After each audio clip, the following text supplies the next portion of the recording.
It was a gray and rainy Monday morning in the quiet village of Elmswood, nestled on the outskirts of Oxfordshire. The streets were slick with fresh rain, the kind that made the old cobblestones shine.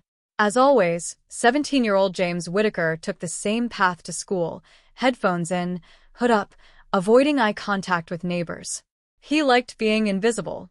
But that morning something, or rather someone, caught his eye. Parked across the road, under the drooping branches of an ancient elm tree, was a small red car. Inside sat a girl, her face barely visible through the steamed-up windows. She was crying. Not the dramatic, noisy kind of cry. It was the quiet, gut-wrenching sort that made your chest tighten just from watching. James slowed down. He recognized her, Ellie Harper. She was in the same year at school, but they had never really spoken. She was popular, always surrounded by friends, always laughing. But not today. He hesitated. Should he go over? Say something? In the end, he just stared. Then, almost sensing his gaze, Ellie looked up. Their eyes met. She quickly wiped her face, forced a small smile, and mouthed the words, "I'm fine." James blinked. Just as he considered crossing the road, Ellie turned the key, and the red car rolled away, vanishing into the drizzle. All day at school, James could not focus. Ellie seemed perfectly normal in the corridors, joking with her friends as though nothing had happened. But James knew what he had seen. And no matter how hard he tried to forget, her eyes haunted him. That evening, he sat in his room, replaying the moment over and over. Something was wrong, and James had never been one to get involved in drama, but this felt different. He made a silent decision. He was going to find out what Ellie Harper was hiding. The next morning, James arrived at school earlier than usual. He waited near the back gate, the one Ellie always used when she drove. Sure enough, the little red car rolled in, perfectly on time. Ellie stepped out, adjusting her coat, her expression unreadable. James watched her from a distance, noticing how she greeted her friends with a wide smile, as though nothing had happened yesterday. He wanted to approach her, to ask if she was really okay. But how do you start that conversation? "Hey, I saw you crying in your car yesterday," hardly seemed like the right opening. So once again he said nothing. That afternoon, during free period, James found himself in the library. It was mostly empty, apart from a few students pretending to study. To his surprise, Ellie was there, sitting by the window, staring blankly at a book she was clearly not reading. He hesitated at the end of the aisle, heart pounding. Then, before he could change his mind, he walked over. "Hey," he said softly. Ellie looked up, startled. Her eyes widened slightly. "Oh, hi." "James, right?" He nodded. "Yeah." I saw you yesterday. In your car." There was a pause. Ellie's face shifted, just for a second. The smile faltered, and something else flickered in her eyes. Panic, maybe. But then it was gone. "Oh," she said, forcing a laugh. "That? Just a silly moment. I was fine." "Really?" James tilted his head. It didn't look fine. Another pause. Longer this time. Ellie closed the book. "Look, I appreciate the concern. But it's nothing, honestly. Everyone has bad days, right?" He nodded again, slower this time. "Right." "Just if you ever want to talk. I'm around." For a second, she said nothing. Then she smiled. A real one this time. Small, tired, but real. "Thanks, James." He walked away, unsure if he had helped or just made things more complicated. But something inside him had shifted. He could not let this go. Later that night, as he scrolled through his phone, he opened Ellie's social media profile. Everything seemed perfect. Laughing photos, happy captions, holidays, friends. But James had seen behind the curtain. He noticed a post from 3 weeks ago. A family picture. Ellie, her younger brother, and 2 adults. The caption read, "Family weekend in Cornwall. Love these people to bits." But something was off. The man in the photo, presumably her father, had his hand on Ellie's shoulder. She was smiling, but her eyes were tense. James zoomed in, trying to figure out what was bothering him. And then it hit him. In every photo with her father, Ellie looked uncomfortable. It was subtle, but now that he had seen it, he could not unsee it. Something was wrong in the Harper house, and James was going to find out what. The following days felt like walking on a tightrope. James couldn't shake the image of Ellie's forced smiles and the unease in her eyes.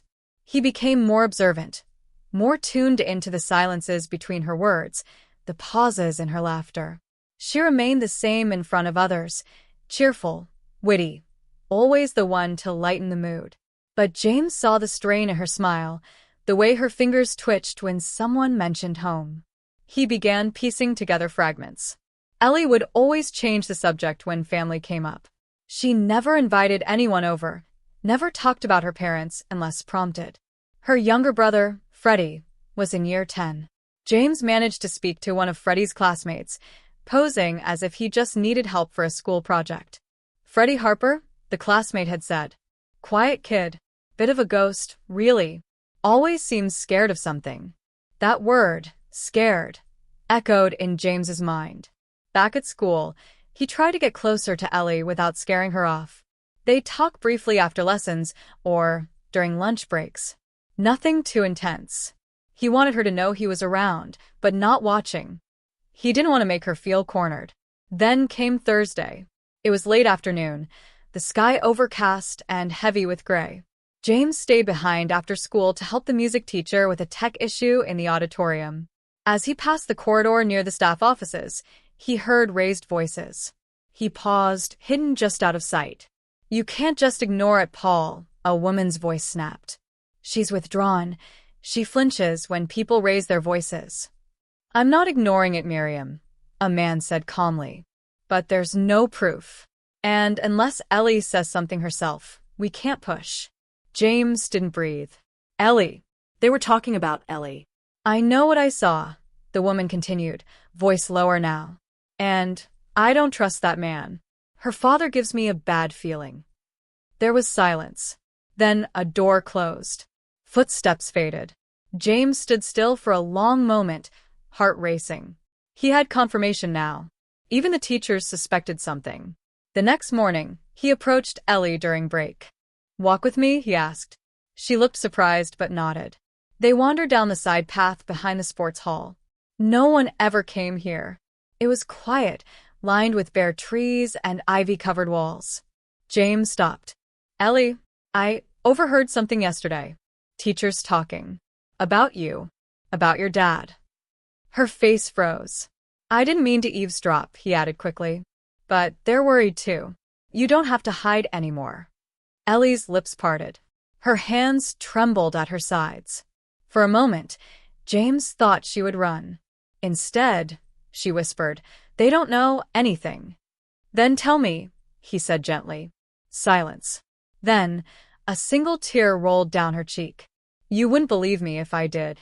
I will, James said. Ellie took a shaky breath. He's not what people think. My dad at home, he's different. James waited. He controls everything, she continued, voice barely audible. Where I go, who I speak to, how long I'm out. If I mess up, even slightly, it turns into shouting. Sometimes worse. And Mom? She just pretends it's not happening. James felt his stomach tighten. Ellie wiped her face quickly. I can't talk to anyone. If he finds out, I don't know what he'd do. You don't have to go through this alone, James said. Let me help. Her eyes searched his. Then finally she nodded. Just once. It was the start of something dangerous. But James had made up his mind. James couldn't sleep. That night, every creak of the house, every gust of wind brushing against the window, jolted him awake. Ellie's words kept replaying in his mind. He controls everything. Sometimes worse. It was the first time she'd opened up, and the weight of her confession pressed heavily on his chest. He knew now this wasn't just teenage mood swings or a rough patch at home. This was something much darker. The next day, James spent his lunch in the school library, scrolling through websites on safeguarding, abuse reporting, and school protocol. Everything said the same thing. If someone was in danger, you report it. But he also knew Ellie's greatest fear wasn't the pain. It was being found out. She had made him promise not to speak to anyone. He needed help, but without betraying her. That evening, James rode his bike out of town. The air was cold, and his breath came out in misty puffs. He pedaled fast, as if trying to outrun the helplessness clawing at him. He arrived outside the small cottage of Mrs. Langley, his old form tutor. She'd retired last year, but James remembered how kind she'd always been, sharp-eyed, no nonsense, but with a heart made of gold. She answered the door with a surprised smile. "James Matthews, what brings you here?" "I need advice," he said. "Just advice. About a friend." She invited him in, made tea the way she always had, with too much milk and a sugar cube at the bottom. Once settled, James began, carefully choosing his words. "It's a girl at school. She told me something. About home. Her dad." He looked up. "I can't say who, but it's serious. She's scared. I want to help, but if I tell someone, she might never trust anyone again." Mrs. Langley watched him closely, quiet for a moment. "She told you because she trusts you," she said. "That's a powerful thing. But sometimes, helping someone means doing what's right, not what's easy." James nodded slowly. "She's been through enough. If she finds out I broke that trust, she might be angry," Mrs. Langley said gently. "But she'll be safe. And one day, she might thank you for it." James rode home under the cloak of night, his mind battling itself. By the time he reached his house, the decision had been made. The next morning, he left an anonymous note in Mr. Hughes's office, the school's safeguarding lead. He wrote everything he knew.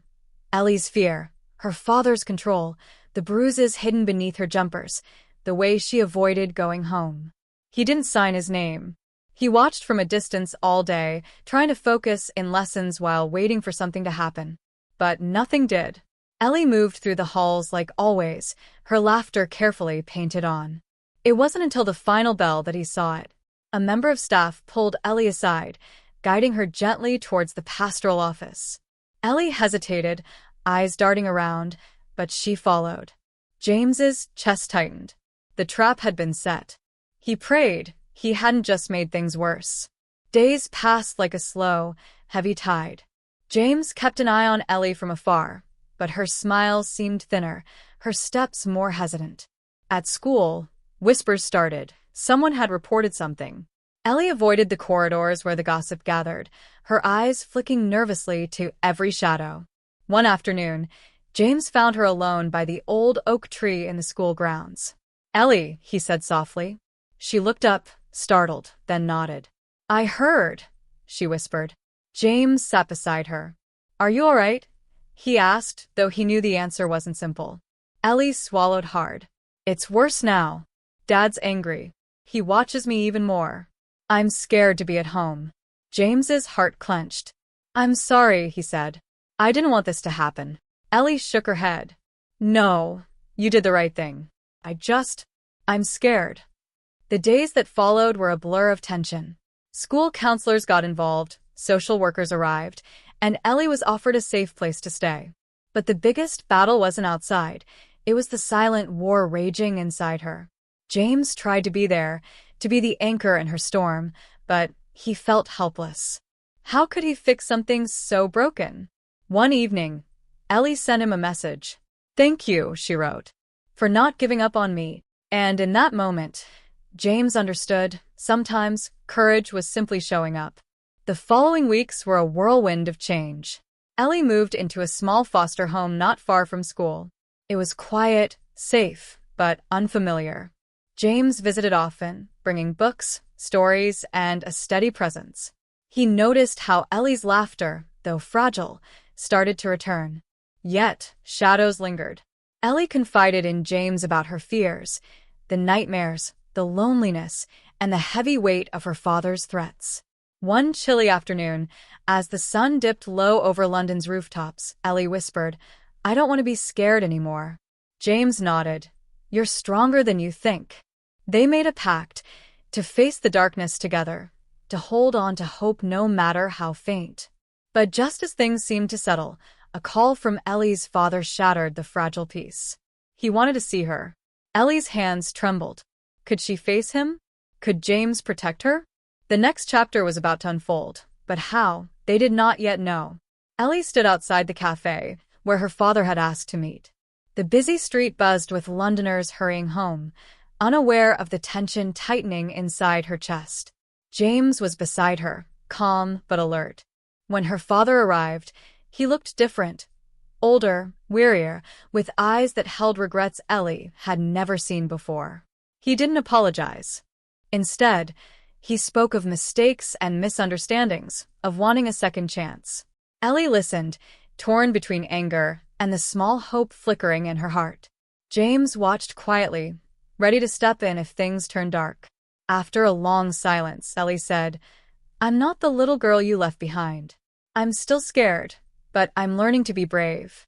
Her father nodded slowly. The meeting ended with no promises, but a door left slightly open. Ellie walked away feeling lighter, though unsure what the future held. Ellie's thoughts were restless as she walked through Hyde Park. The autumn leaves crunched beneath her feet, a reminder that some things must change to make way for new growth. Her phone buzzed, a message from an unknown number. It read, "Be careful who you trust. Not all wounds heal as they seem." A chill ran down her spine. James noticed her sudden stillness. "Who was it?" he asked gently. Ellie showed him the message, her fingers trembling. They both knew this was no coincidence. Someone from her father's past was watching. Ellie's resolve hardened. She needed to uncover the truth before it was too late. Ellie and James spent the evening piecing together clues from her father's old files. In a dusty box, they found letters hinting at a secret deal made years ago. The letters spoke of betrayal, money, and a warning not to trust certain people in London's business circles. Ellie's heart sank as she realized her father's troubles were deeper than she had imagined. Suddenly, there was a knock at the door. James went to answer it, but no one was there. Only a small envelope lay on the doorstep. Ellie picked it up and opened it slowly. Inside was a photograph of her father, smiling, but with someone standing behind him in the shadows. Her hands shook. Who was this mysterious figure? The past was closing in, and the truth was waiting to be uncovered. Ellie stared at the photograph, her mind racing to recognize the shadowy figure.